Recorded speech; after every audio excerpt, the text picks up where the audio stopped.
Sa ngalan ng Ama, ng Anak at ng Espiritu Santo. Amen.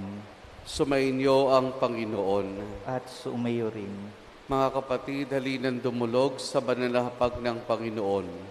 At upang tayo maging marapat makibahagi sa ating pagdiriwang, aminin natin ang ating mga kasalanan.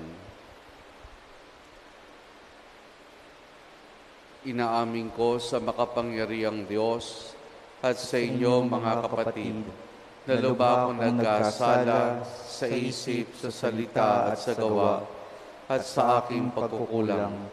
Kaya isinasamo ko sa mahal na Birheng Maria, sa lahat ng mga anghel at mga banal, at sa inyo mga kapatid na ako'y panalangin sa Panginoong ating Diyos. Kaawaan tayo ng makapangyarihang Diyos, patawarin tayo sa ating mga kasalanan at patnubayan tayo hanggang sa buhay na walang hanggan. Amen. Amen.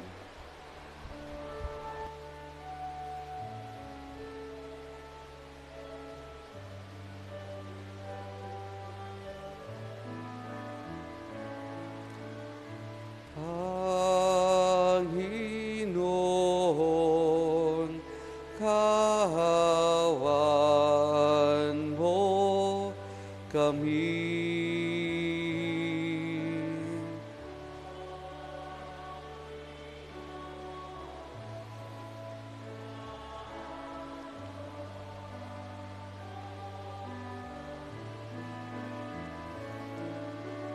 Kristo, kahawan mo kami.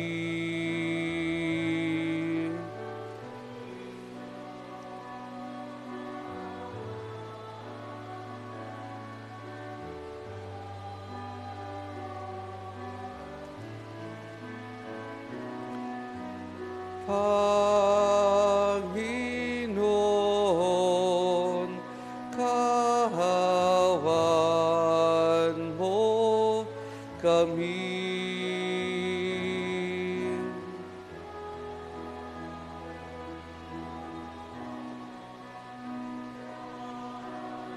Kahawan mo kami. Manalangin tayo. Ama naming makapangyarihan, ang iyong dakilang pagkamawain na nangingibabaw sa aming ginagawang kabutihan at idinadaig ng mga kahilingan. Ang kagandaang loob mo sa amin ay gawin mong mag-umapaw upang kasalanang ipinangangambang ihingi ng kapatawaran ng budi naming takot ay ikaw ay lapitan, ay yung patawarin ng lubusan, at ang pinag-aalangan namin hilingin sa pagdarasal ay yung pagbigyang aming makamtan sa pamamagitan ni Jesus, kasama ng Espiritu Santo, magpa sa walang hanggan. Amen. Amen.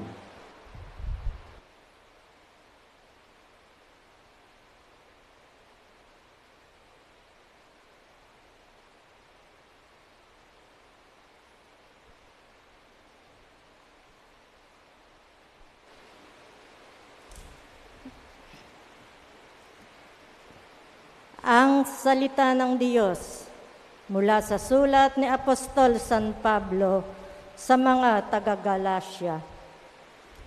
Mga kapatid, nagtataka ako kung bakit kay dali ninyong tinalikdan ng Diyos na tumawag sa inyo sa pamamagitan ng pag-ibig ni Kristo.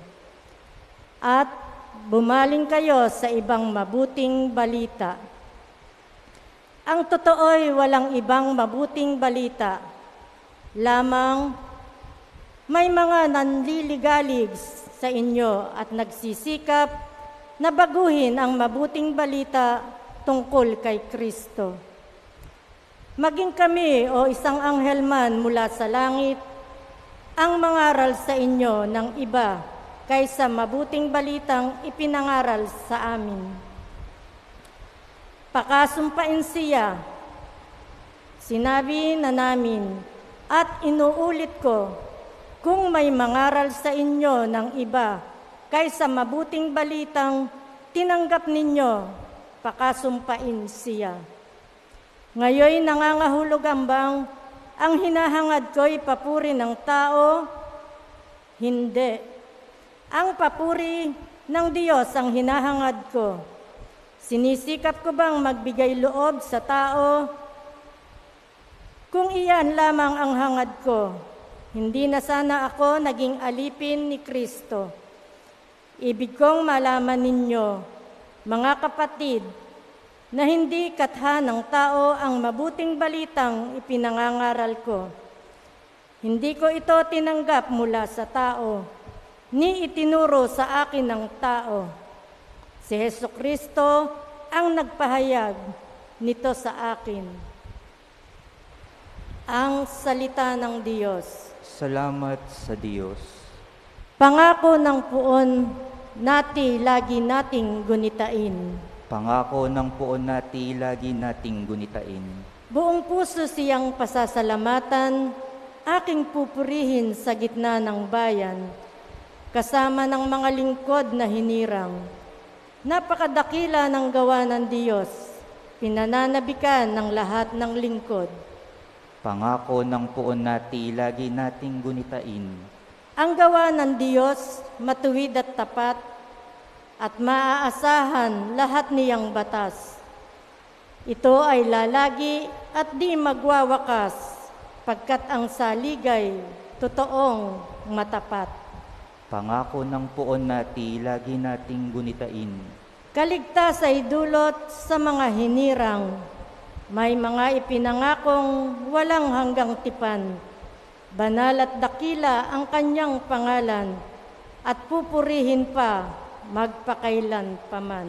Pangako ng poon nati lagi nating gunitain.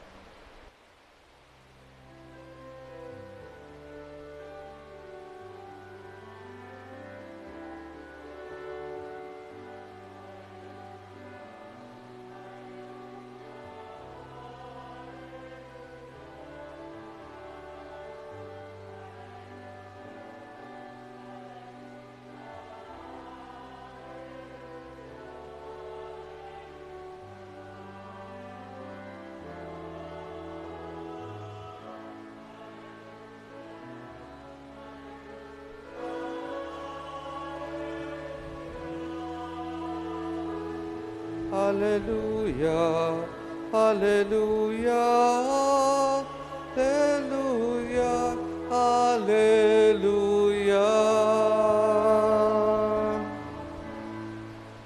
Sumainyo ang Panginoon. At sumayo rin. Ang mabuting balita ng Panginoon ayon kay San Lucas. Papuri sa iyo, Panginoon.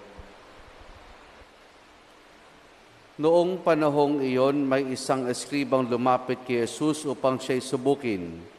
Guro, aniya, anong dapat kong gawing upang magkamit ng buhay na walang hanggan? Sumagot si Jesus, anong nakasulat sa kautusan? Anong nababasa mo roon? Tumugon siya, ibigin mo ang Panginoon mong Diyos ng buong puso, ng buong kaluluwa, ng buong lakas at ng buong pag-iisip, at ibigin mo iyong kapwa gaya na iyong sarili. Tama ang sagot mo, wika ni Jesus, gawin mo iyan at mabubuhay ka. Sa hangad ng eskriba na huwag siyang lumabas na kahiya-hiya, tinanong niya uli si Jesus, sino naman ang aking kapwa? Sumagot si Jesus, may isang taong naglalakbay buwan sa Jerusalem, patungong Jericho. Hinarang siya ng mga tulisan, kinuha pati damit sa katawan, binugbog at halos patay na ng iwan. Nagkataong dumaan doon ng isang saserdote at pagkakita sa taong nakahandusay, siya'y lumihis at nagpatuloy sa kanyang lakad. Dumaan din ng isang Levita, ngunit tingnan lamang na ito at nagpatuloy sa kanyang lakad. Ngunit may isang Samaritanong naglalakbay na naparaan doon. Nakita niyang hinirang at siya'y nahabag. Lumapit siya, binuhusan ng langis at alak ang mga sugat nito at tinalian. Saka isinakay ang tao sa kanyang sinasakyang hayop. Dinala sa bahay panuluyan at inilagaan doon. Kinabukasan, dumukot siya ng 2 denaryo, ibinigay sa may-ari ng bahay panuluyan at sinabi, alagaan mo siya at kung magkano man ang kakulangan niyan, babayaran ko sa aking pagbabalik. Sino ngayon sa palagay mo ang nagpakita ng kanyang pakikipagkapwa-tao sa taong hinarang ng mga tulisan? Tanong ni Jesus. Ang nagpakita ng habag sa kanya, tugon ng eskriba. Sinabi sa kanya ni Jesus, humayo ka't gawin din ang gawin mo. Ang mabuting balita ng Panginoon. Pinupuri ka namin, Panginoong Hesukristo. Magandang umaga po sa ating lahat. Isa sa pinakamahalagang sulat sa Bagong Tipan ay ang sulat ni Apostol San Pablo sa mga taga-Galacia. Kasi ito pong sulat na ito ay parang turning point ng Kristyanismo sa kasaysayan ng ating kaligtasan. Kumbaga, ang tawag po dito ng mga dalubhasa sa kasulatan ay Declaration of Independence. Bakit po ito Declaration of Independence? Ito sa kadahilan ng sa pamamagitan ng sulat na ito, ipinapayag na sa pamamagitan ni Pablo na ang Kristyanismo ay hindi na lamang, kasi ang pananaw nila, ang Kristyanismo, ang pagiging Kristiyano ay bahagi pa ng pagiging Hudyo. Kasi kung titingnan natin, ang unang mga Kristiyano ay binubuo ng dalawa. Yung una, yung mga Hudyo naging Kristiyano, at pangalawa, yung mga pagano na naging Kristiyano. So, meron tayong Gentile Christians at meron tayong Jewish Christians. Ngayon, itong mga Jewish Christians, gusto pa rin nilang i-impose ang kanilang tradisyon bilang Hudyo sa mga nais na maging Kristiyano na mga Hentil. At isa sa mainit na issue dito ay ang ritual ng pagtutuli. Para sa mga Jewish Christians, kinakailangan na ang mga Gentile Christians ay tuliin bago sila maging Kristiyano. At ito yung tinutulan ni San Pablo. Ito yung tinutulan ni San Pablo na para bagang kinakailangan na sumailalim pa rin ang mga tao sa tradisyon ng mga Hudyo para mapabilang dito at maranasan nila yung pagliligtas ng ating Panginoon. Ngayon, kung patuloy nilang susundin ang tradisyon ng mga Hudyo, para bagang binabaliwala nila itong ginawa ni Jesus na pag-aali ng buhay para sa kaligtasan ng lahat. So ito yung Declaration of Independence na hindi na makita nila na ang Kristyanismo, ang simbahang Katolika, ay hindi lamang remnant ng Judaismo, ng Judaism, kundi ito isang bagong relihiyon na tinatag ng ating Panginoon. Kaya nga, ang panalita ni San Pablo sa ating unang pagbasa ay para bagang tinalikuran nila ang mga katuruan, ang mabuting balita na kanilang tinanggap dahil nga sila ay patuloy sa kanilang tradisyon bilang mga Hudyo. At sila yung marami na dominate nila itong mga Gentile Christians sa kanilang Kristiyanong pamayanan. Kaya ngayon sinasabi sa kanila ni San Pablo na hindi dapat maging ganun ang pag-iisip natin. Na para bagang kapag hindi tayo sumailalim mga tradisyon ng mga Hudyo,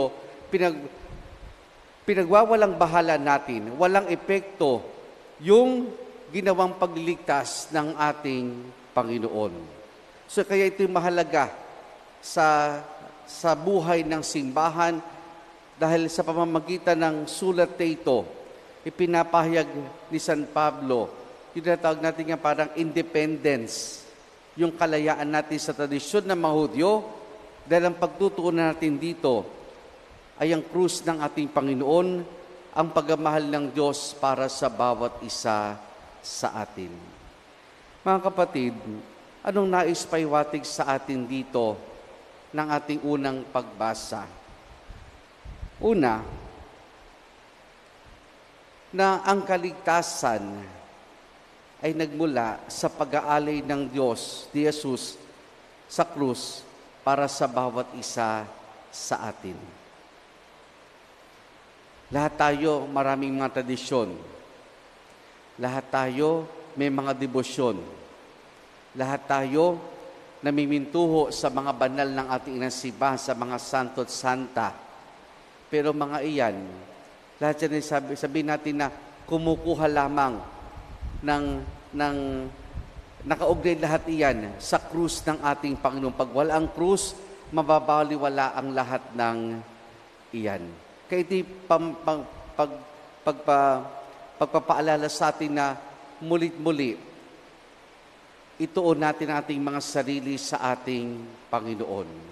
Maganda ang mga debosyon, maganda ang mga tradisyon natin, pero hindi nangahulugang ibabalik natin ating mga sarili sa mga bagay lamang na ito at kalilimutan natin ang ating Panginoon. Kasi minsan tayo mga Kristiyano, sumosobra tayo sa mga debosyon natin, sa mga gawain natin. Baka mamaya nakakalimutan natin na ang lahat ng ito'y dapat na humantong sa paglapit natin sa ating Panginoon. Pangalawa, sa pagiging bahagi ng simbahang tinatag ng ating Panginoon. Anong inaasahan sa atin? Anong inaasahan sa atin? Yung maging mahabagin din. Yung maging mahabagin. Sa ating Ebanghelyo, kung mapapansin niyo po, tayo pabilyan dito sa talinhaga ng mabuting Samaritano. Nung tinanong ni Jesus kung sino nakipagkapwa, anong sagot ng eskriba?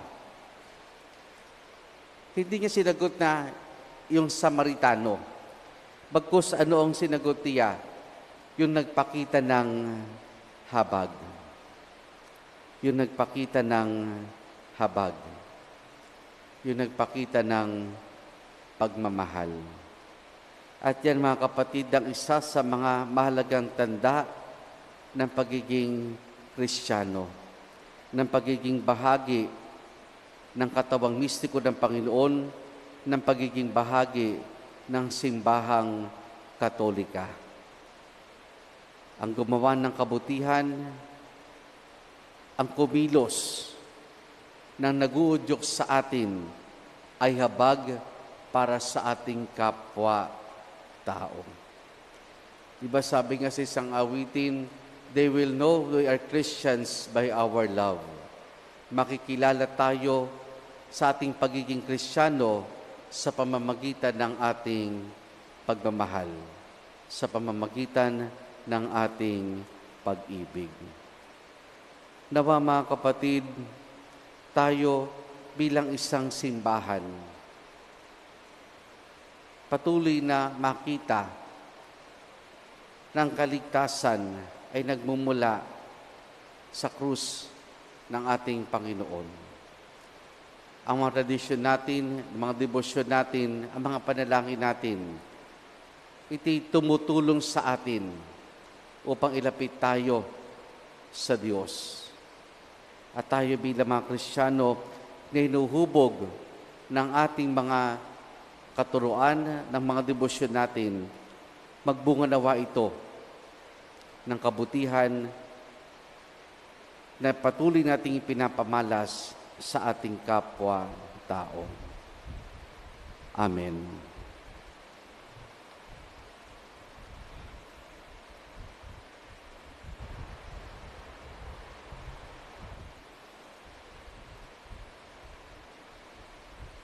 Maging sa ngayon, maraming tao nag-aabang sa bangketa ng ilang na salita na kapagpapaghaan ng kalooban o naghihintay ng kamay na handang dumamay.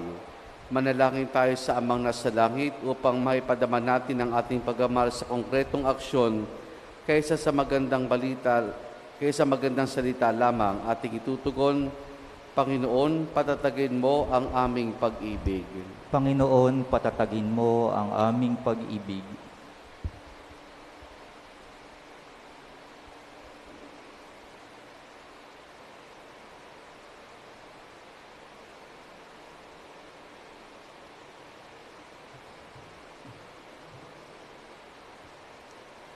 Ang simbahan, sa kanyang mga pastol at bayan, Naway magpakita ng pag-ibig sa Diyos sa pamamagitan ng pagmamahal sa kapwa. Manalangin tayo sa Panginoon. Panginoon, patatagin mo ang aming pag-ibig. Ang mga naglilingkod sa mga dukha, naway hindi manghina ang loob o mawalan ng pag-asa, manalangin tayo sa Panginoon. Panginoon, patatagin mo ang aming pag-ibig. Ang bawat taong nakakasalamuha natin, naway pakitaan natin ang kabutihang loob at paggalang, manalangin tayo sa Panginoon. Panginoon, patatagin mo ang aming pag-ibig. Ang mga nalulumbay at ang mga may karamdaman sa ating lipunan, naway huwag nating baliwalain o lagpasan lamang, manalangin tayo sa Panginoon. Panginoon, patatagin mo ang aming pag-ibig. Ang mga yumao, naway dalhin ni Kristo sa kanyang walang hanggang kaharian, manalangin tayo sa Panginoon. Panginoon, patatagin mo ang aming pag-ibig. Sama rin natin sa ating pananalangin sa misang ito ang pasasalamat ni Jimmy at Tess Santos at pamilya, John Carlo S. Galang, para sa natatayang kahilingan ni Josephine Bardos at Dor Salonga, para sa mga nagdiriwan ng kanilang kaarawan na sina Bernardo Soliven Jr., Winnie Joy Atenta, Ravinel Santos, Tess Santos, Alan Lumbag, Tess Valdez at Maylene Veron. Patuloy nating dalangin ang pagbuti ng kalusugan ni Maria Cristina Laderas Mangginaw, Natalia Reyes, Crisantong Ho, Sean Ashen Lorena, Lydia De Guia at Marcela Lizarondo. At para sa kapayapaan ng kaluluwa ni Orlando, Julia Dolores, Jesus, Erlinda, Noel, Albert, at Natalia, Arsenia, at Nazario. Ating indulog sa Diyos, iba pa nating intensyon at panalangin. Ama naming Diyos, habang ipinagdarasal namin ng iba, tulungan mo kaming mahalin at paglingkuran ang aming kapwa at tanggapin ang iyong mahal na anak na nabubuhay at nagahari magpakailanman.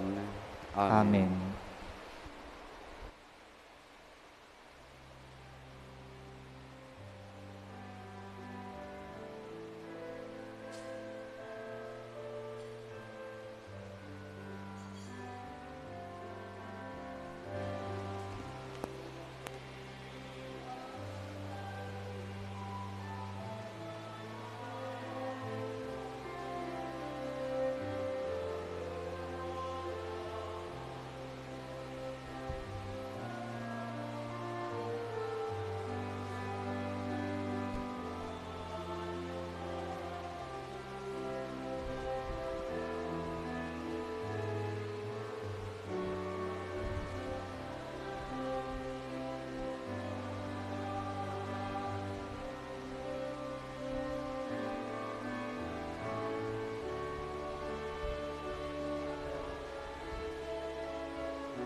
Manalangin kayo mga kapatido, pangampaghain natin ay kalugdan ng Diyos amang makapangyarihan.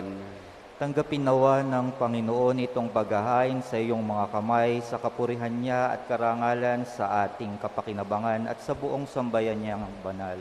Ama naming lumikha, tanggapin mo ang paghahain ng mga alin na iyong inihabilin at sa pagdiriwan na dapat naming ganapin, ang kabanalan na iyong pagliligtas sa way sumaamin sa pamamagitan ni Jesus kasama ng Espiritu Santo magpa sa walang hanggan. Amen. Sumainyo ang Panginoon. At sumayuin. Taas sa Diyos sa inyong puso at diwa. Itinaas na namin sa Panginoon. Pasalamatan natin ang Panginoong ating Diyos. Marapat na siya ay pasalamatan. Ama naming makapangyarihan, tunay nga marapat na ikaw ay aming pasalamatan.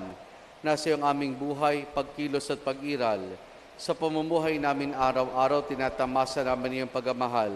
Sa pag-ibig mo yung pinila sa sangkatauhan, ang Espiritu Santo ay unang aning bigay ng anak mo naglagak sa amin ng katiyakan na kalang mabuhay kami sa piling mo kailanman. Kaya kaisa ng mga anghel, ay sisiawit ng papuri sa ng walang humpay sa kalangitan, kami nagbubunyi sa iyong kadakilaan.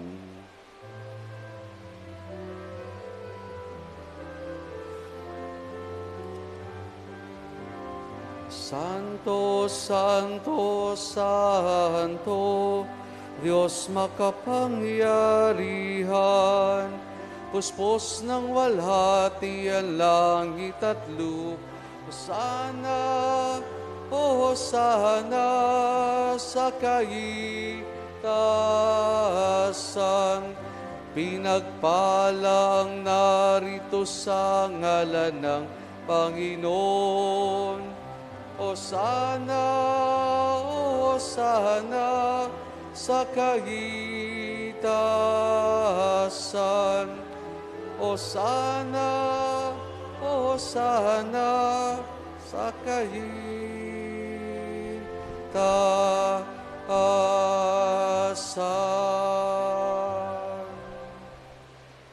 Ama naming banal, ikaw ang bukal ng tanang kabanalan. Kaya't sa pamamagitan ng Espiritu, gawin mong banal ang mga kaloob na ito upang para sa amin, maging katawan at dugo ng aming Panginoong Hesukristo.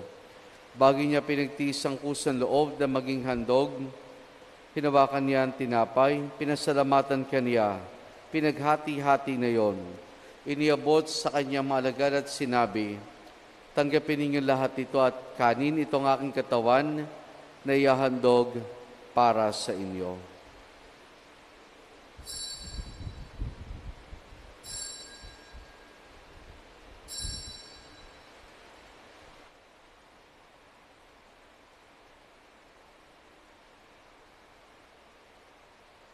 Kaya hindi naman ang matapos ang hapunan, hinawakan niya ang kalis.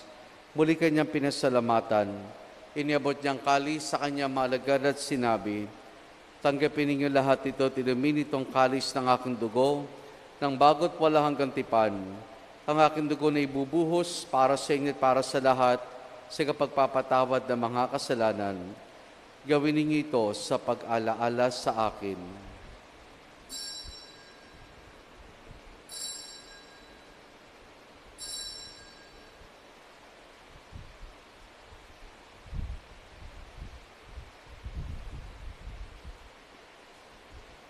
Ang misteryo ng ating pananampalataya. Aming ipinahayag na namatay ang iyong anak, nabuhay bilang Mesiyas at magbabalik sa wakas para mahayag sa Ama, ginagawa namin ngayon ang pag-alaala sa pagkamatay at muling pagkabuhay ng iyong anak. Kaya tiniyalay namin sa iyong tinapay na nagbibigay buhay at ang kalis na kakaloob ng kaligtasan. Kami nagpapasalamat dahil kami yung minarapat at tumayo sa harap mo para maglingkod sa iyo. Isinasamo namin kaming magsasalo-salo sa katawan at dugo ni Kristo ay mabuklod sa pagkakaisa sa pamamagitan ng Espiritu Santo. Ama, lingapin mo simbahan laganap sa buong daigdig. Puspusin mo kami sa pag-ibig kay San Francisco naming Papa at ni Dennis aming Obispo at ng Tanang Kaparian. Alalahanin mo rin mga kapatid naming nahimlay na may pag-asang sila'y muling mabubuhay, gayon din ng lahat ng mga pumanaw at mga kaluluwa sa purgatorio. Kaawan mo sa patuloyin sa iyong kaliwanagan. Kaawaan mo at pagindapati kaming lahat na makasalo sa iyong buhay na walang wakas. Kaisa ng mahal na Birheng Maria na Ina ng Diyos, ang kanyang kabiyak ng puso, si San Jose. Kaisa ng mga apostol, si San Juan Bautista, at ang lahat ng mga banal na namuhay dito sa daigdig ng kalugod-lugod sa iyo. May pagdiwang naman namin ang pagpupuri sa kararangal mo sa pamamagitan ng iyong anak na aming Panginoong Hesukristo. Sa pamamagitan ni Kristo, kasama niya at sa Kanya, ang lahat ng parangal papuri sa iyo, Diyos amang makapangyarihan, kasama ng Espiritu Santo, magpa sa walang hanggan. Amen. Amen. Amen.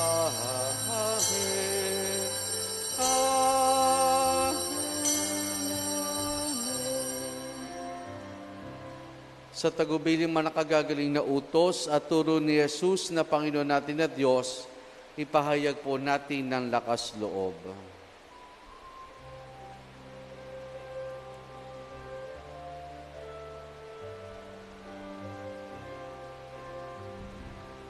Ama namin, sumasalangit ka, sambahin ang ngalan mo, mapasa amin ang kaharian mo, sundin ang loob mo dito sa lupa para nang sa langit. Bigyan mo kami ngayon ng aming kakanin sa araw-araw at patawarin mo kami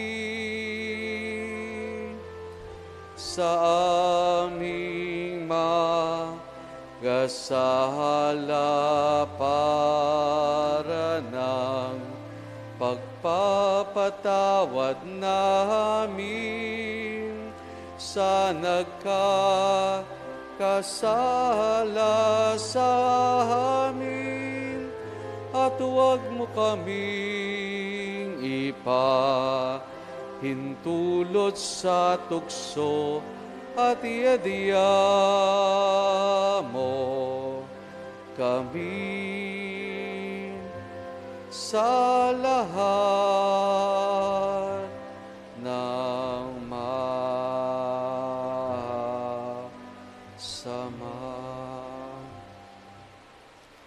Hinihiling namin kay Maria sa lahat ng masama, pagkalooban ng kapayapaan araw-araw, iligtas sa kasalanan, at ilios lahat ng kapahamakan, samantalang aming masayang pinananabikan ang dakilang araw ng pagkapahayag ng tagapagligtas naming si Jesucristo. Sapagkat iyo ang kaharian at ang kapangyarihan at ang kapurihan magpakailanman. Amen. Panginoong Kristo, sinabi mo sa mga apostol, kapayapaan na iniwan ko sa inyong aking kapayapaan ibinibigay ko sa inyo. Tunghayan mong aming pananampalataya at huwag ang aming mga pagkakasala. Pagkalooban mo kami na kapayapaan at pagkakaisa ayon sa iyong kalooban, kasama ng Espiritu Santo magpa sa walang hanggan. Amen. Ang kapayapaan ng Panginoon ay lagi nawang sumainyo. At sumayo rin. Mga kapatid, maghangad at magbahagi tayo ng kapayapaan ni Jesus sa isa't isa. Peace Peace be with you po.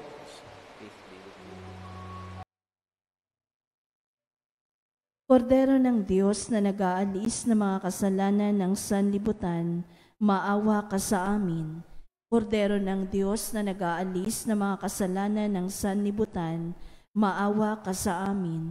Kordero ng Diyos na nag-aalis ng mga kasalanan ng sanlibutan, ipagkaloob mo sa amin ang kapayapaan.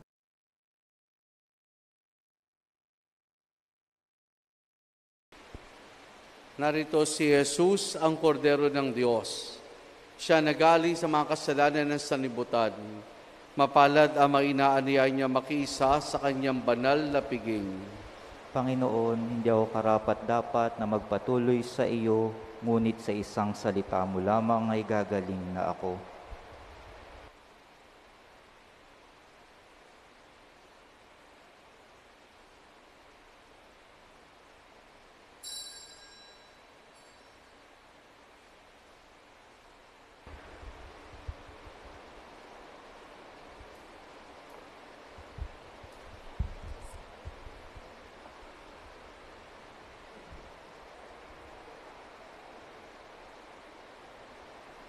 espiritual na pagtanggap ng komunyon.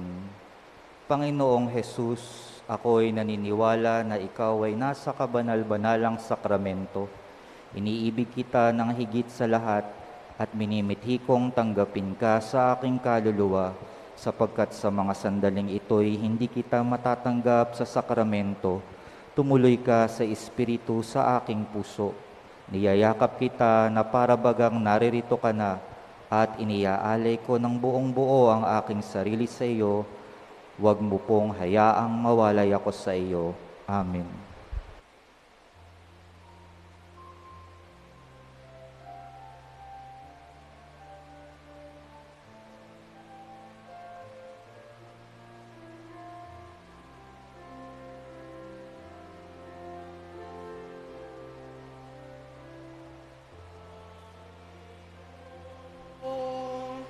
Ang aking pasto, hindi ako magkukulang.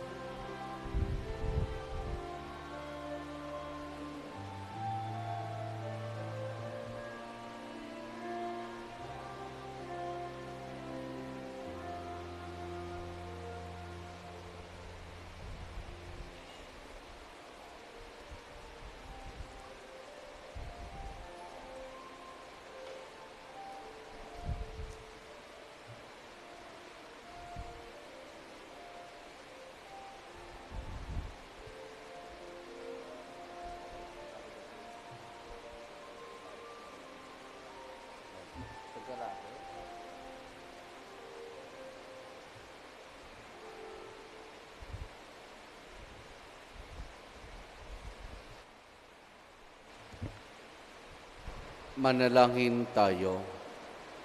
Ama naming mapagmahal, ipagkaloob mo sa pagsasalo namin sa pagkain inuming banal, kami maging katawan ni Kristo na aming pinakinabangan sa pamamagitan niya, kasama ng Espiritu Santo magpa sa walang hanggan. Amen. Sumainyo ang Panginoon At sumayo rin. at pagpalain tayong lahat ng mabutit mapagmahal na Diyos Ama, Anak at Espiritu Santo. Amen. Naialay na natin ang pagdiriwang ng banal na misa, humayo tayong taglay ang kapayapaan at pag-ibig ng Panginoon. Salamat sa Diyos. Purihin po natin ang ating Panginoon.